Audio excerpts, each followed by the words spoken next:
early age, my parents instilled in my siblings and I the importance of giving God the honor and the glory in everything that we do. They instilled in us education and setting our goals.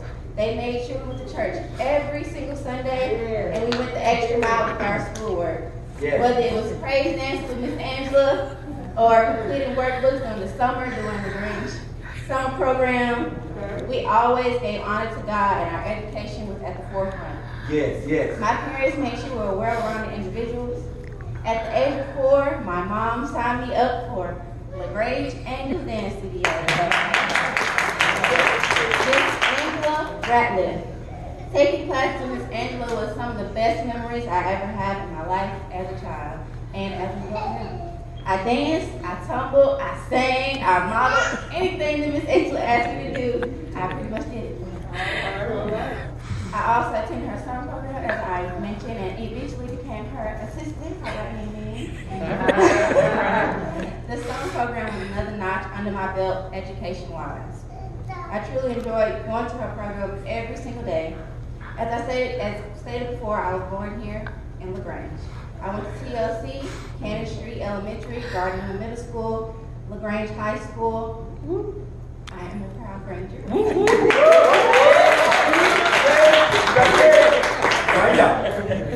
From TLC until I graduated from LaGrange High School, I had perfect attendance. I never missed a day of school. That's how important education was to me. Yes. Every day I walked the halls of each school, and I knew I had a goal to achieve. In the 6th grade, I told my parents, I'm going to become an attorney one day. I spoke it into existence at that early of an age. Yes. Every time someone asked me, what do you want to be when you grow up? I said, an attorney. That's it. That's it.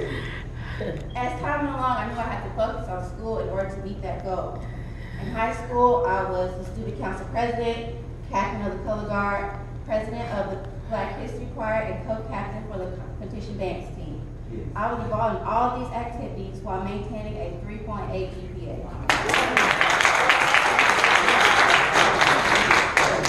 One day when I was in high school, I was watching football with my dad, which is something that I love to do, and it dawned on me that these athletes need someone to help them with their contract.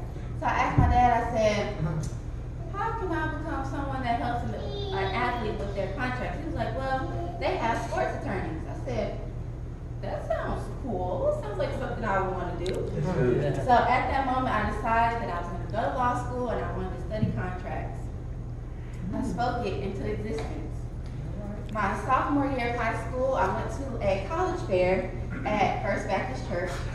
There were quite a few colleges in attendance, but Spelman, they weren't there. They just had a little table with all the pamphlets and everything there. So I just picked up a pamphlet and kept it moving. So one day during, I think, my junior year of high school, my mom was like, okay, we have to figure out what we're going to college now. So we put out the pamphlets we got from that day, and Spelman came up. We was like, let's look it up. And they were having a day in your life, which was coming up soon. So I said, Mom, we have to attend a day in your life. It was maybe like a week until it was about to come. Signed up for a day in your life, which is a day for students to preview Spelman College.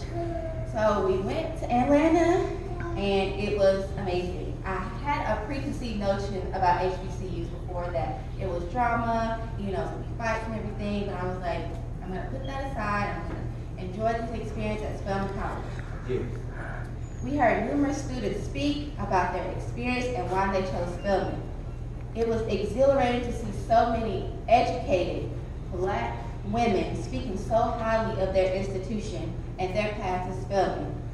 Their path to Spelman was very similar to mine, coming from a predominantly white town and being the smart Black girl, as they say, in their school, and having to overcome all those obstacles in order to get to where you are today. Yeah.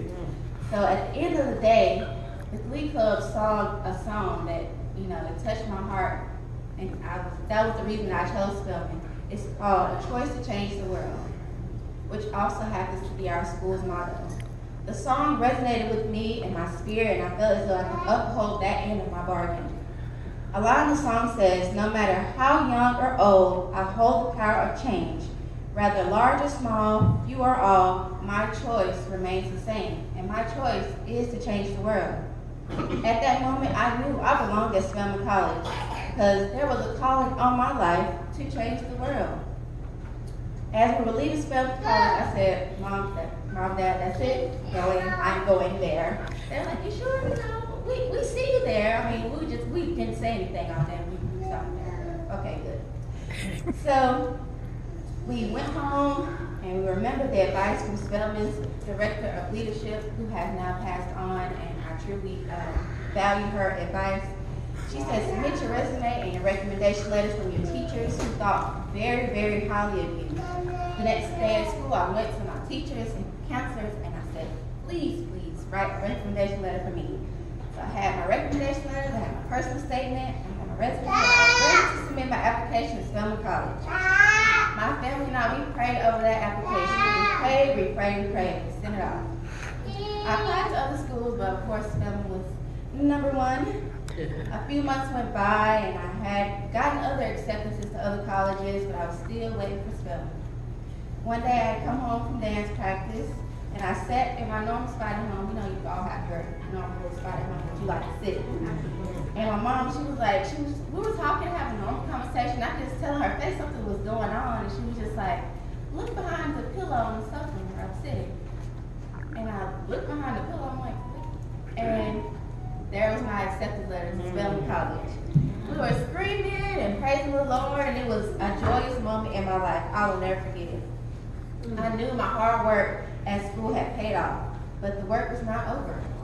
I had gave myself a goal in middle school that I was going to sit on the stage during LaGrange High School graduation, and I achieved that goal as well. I sat on stage as a student council president and made my speech that day of graduation. Next came Spelman College. When I arrived on campus, I knew I was walking in the footsteps of phenomenal African American women. Freshman dorms at Spelman do not have air conditioning, so it was tough for the first few months in the heat in Atlanta, Georgia, but I was fine.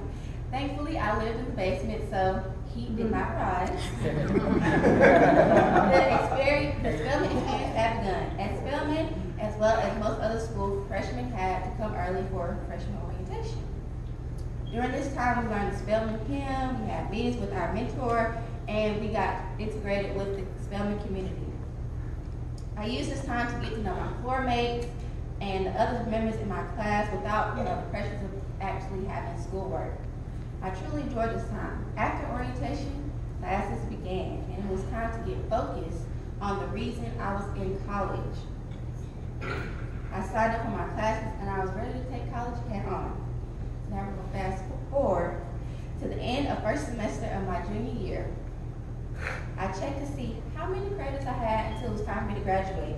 I realized I only needed 2 more semesters to graduate. I spoke to my advisor and she said, well, you know you can graduate early, right? I said, that's something I can do? She was like, yes, you can graduate early and you can still mark with your class and everything will be fine. So that was a goal that I set for myself, was to graduate from Spelman College a semester early. I achieved that goal. I spoke it into existence. That is something that I continuously do. I learned that from my former pastor, I learned from my mom, my dad, and it's just something that I go by for the rest of my life. I kept focused on my work as I was already involved in student organization. At Spelman, I was head of, first, let me have my mother stand up with my graduation garb from Spelman College.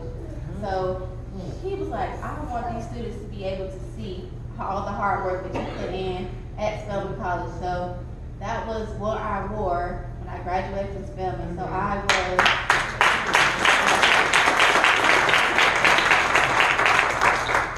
was peer assistant leader.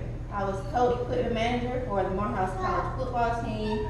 I was treasurer for event envoy, and I graduated magna cum laude from Spelman.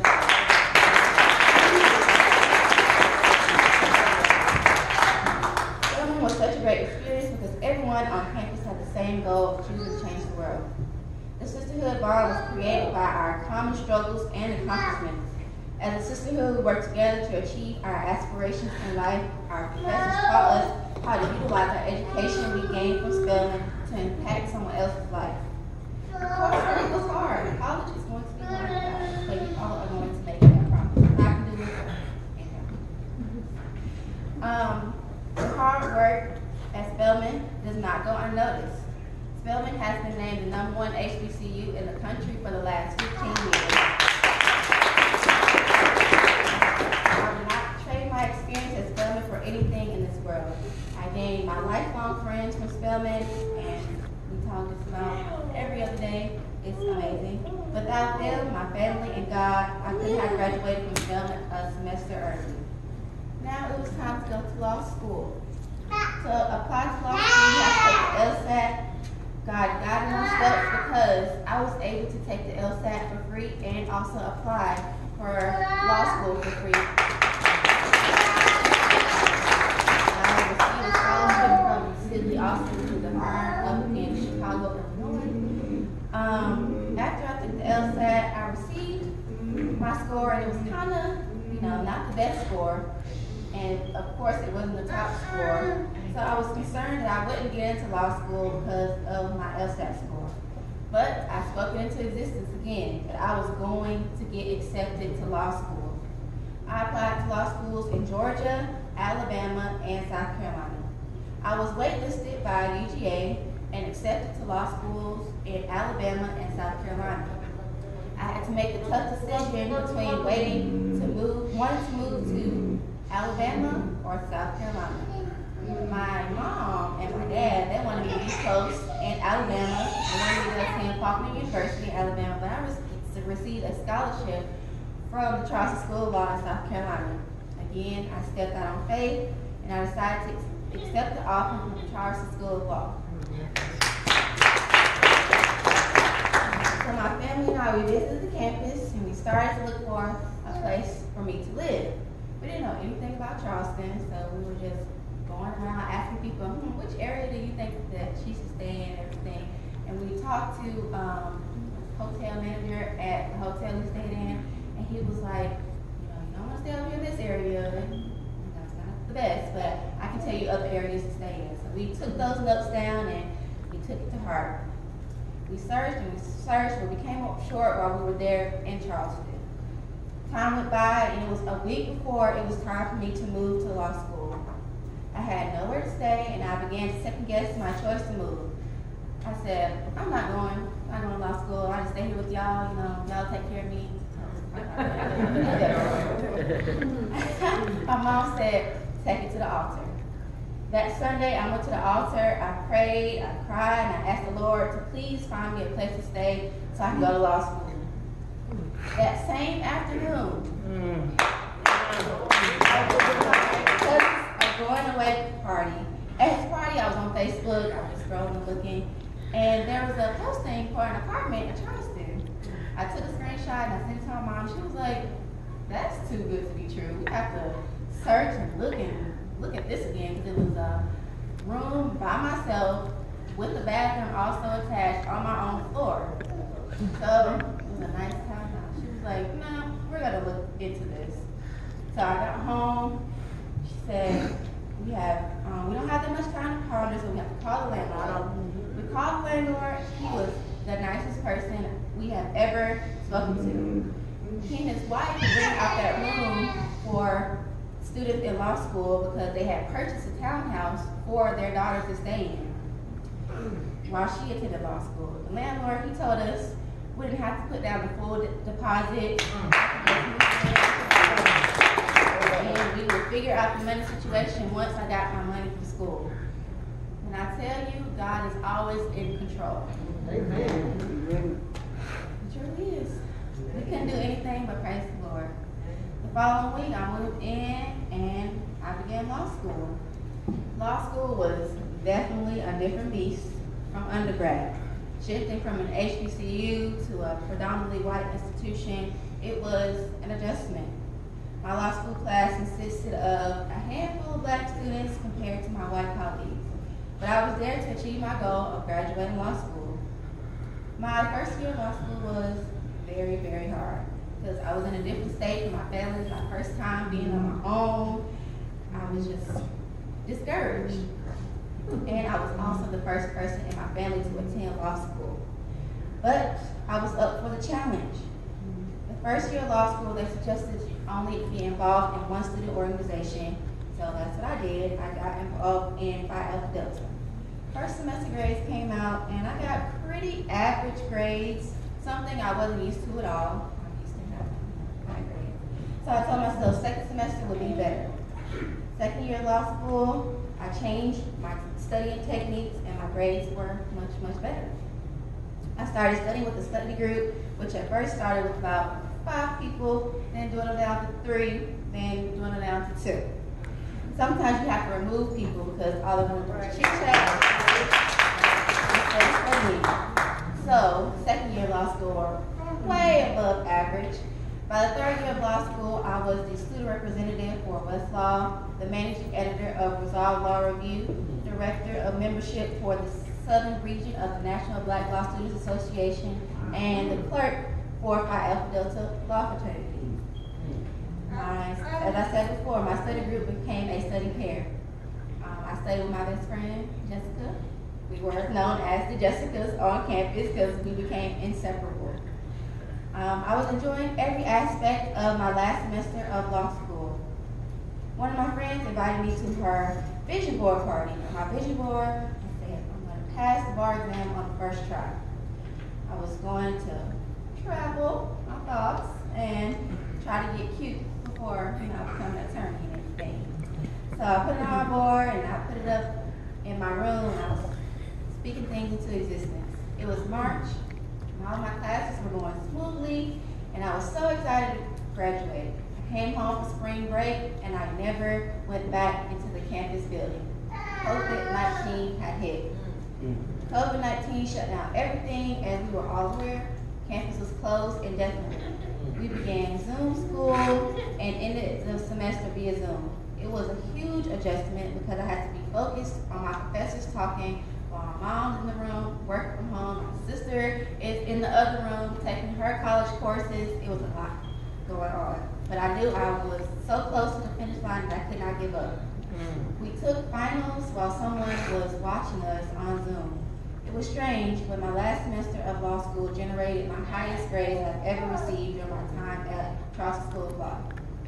I graduated from law school via Zoom, which was something that was hard for me because I felt like my parents deserved to see me walk across the stage at graduation, but I got over it and nonetheless moved on.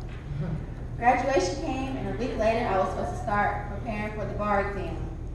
Before I could start studying for the bar exam, Georgia, they pushed their exam until September.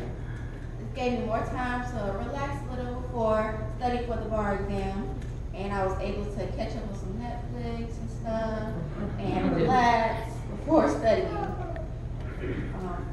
In June, I started to study for the bar exam. It started out slow, but I knew I was going to pick up studying for the exam. I had a schedule. I woke up every morning around 8:15 in the morning and ate breakfast. I began studying at 9 and took an hour break at 1 o'clock. I started back up again at 2 and took a snack break around 5:30. I started again at 6 and studied until maybe about 8 o'clock that night. My parents let me turn their bedroom into a study area. I had my dry erase board, I had a little classroom, I had a desk, chair, everything. So nice they let me have them. At the end of July, they pushed the test back again until October. So now a 2-month study plan turned into a 4-month study plan. The days became so repetitive, and I was so ready to get the exam over with. It was getting close to the end. I asked myself, how did I study in law school with my friend Jessica? And I remember we wrote all the rules that we needed to learn on the dry erase board. So my dad, he works for Lloyd's Office Supply. So I asked him, how much do you think a dry erase board will cost? He was like, I don't know, let me go to work and ask him how much it will cost, and I'll let you know. To show you how God works, the next day he came home and I had a free dry erase board. The dry praise the Lord gave me the momentum that I needed to finish studying strong. October came, and now it was time to show the bar examiners what I knew. I had 2 days, 3 hours each. My whole education career came down to 6 hours. The bar exam was administered online. I had to be in a room completely silent, all by myself. My mom had to take off from work because she was still working from home, and she had to take off those 2 days. She couldn't be in the background, talking like she does at Diverse Power. I was nervous. I was nervous on both days because I knew everything came down to this moment. I stayed focused throughout both days, and it was over. Now it was time to wait on the results. The bar examiners, they didn't give us a certain day that the results would come out, so I was like checking my email every day to see if I was going to get something, and nothing came. So I had time to relax again and be with my family. A couple months went by, and of course, doubt crept in, but I prayed and I pushed that doubt aside. I had to keep speaking, passing the bar exam into existence. December 14th, 2021 came. 2020 came, sorry guys, I'm jumping ahead. I came from the kitchen and I saw that someone had posted something on LinkedIn saying that they had passed the Georgia bar exam. I said, wait, let me go check my email to see what's going on. I checked my email and it said, go to your bar exam portal. I went to the portal and it just says bar exam results. There's no indication. So I clicked it and I had successfully passed the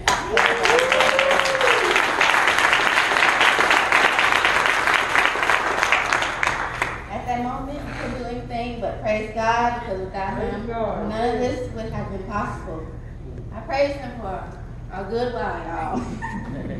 Before I can get my thoughts together to call anybody. I called my mom. She didn't answer. I called her again. She still didn't answer. So I said, okay, move on to the next person. I called my dad.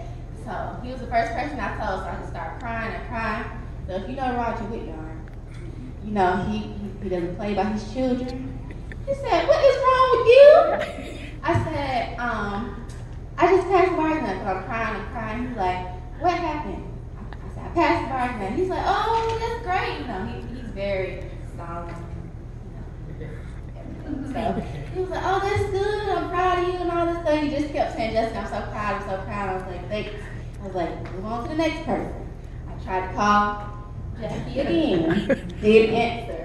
So I called my brother and I said, right, I passed the bar exam. He said, let me call you back. I said, why do I need to call you? Why do you need to call me back? He hung up. He called me back. He said, what did you just say? I said, I passed the bar exam. He said, Jayla, Aaliyah, my niece and my nephew, we got an attorney, y'all. And we started yelling and everything. My mom finally answered the phone, and she was so shocked. She also said she had to call me back as well. So somehow I ended up on a 3-way call with my mom and my brother, and it was a great feeling to tell my family members that I had passed the bar exam. Everyone in my family knew, except for my sister, who was at work. She works at Chick-fil-A. So I had to wait until she got off of work in order to post on social media. Once she knew and I posted on social media, I felt like the entire world knew. We had to make plans for my swearing-in ceremony. My mom said we should get Miss April Ross to live stream the ceremony since everyone could not attend because of COVID. I said sure. I wasn't expecting that many people to look at it. The live stream of my swearing-in ceremony has just about 13,000 views on Facebook. Ooh. I am telling you all of this because without my education and my faith in God, I would not be standing before you today as a licensed Georgia attorney. Mm-hmm. Therefore, if you have a certain goal you want to achieve, stay focused and speak your goals into existence.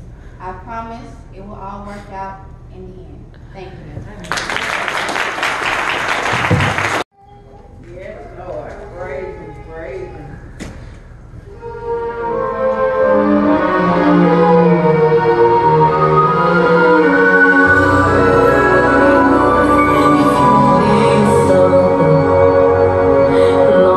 heart. If you believe in something with all your heart, it shall come to pass.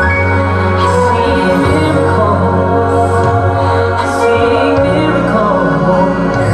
I see miracles happening for you. I see miracles. I see miracles. I see miracles happening for you.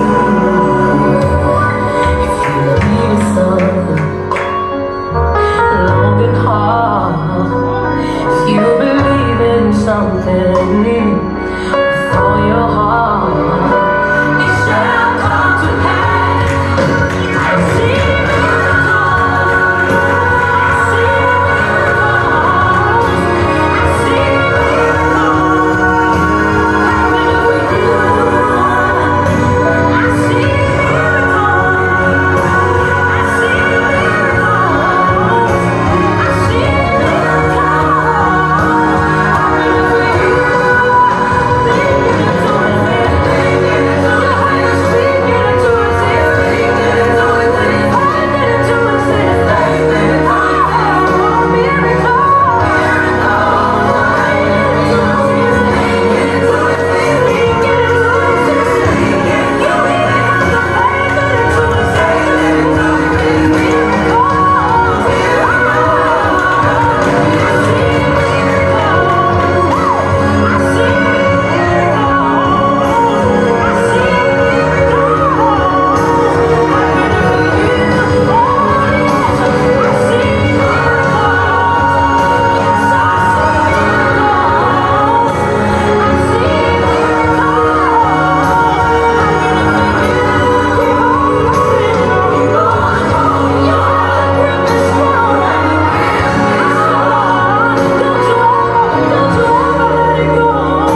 see it, I can hear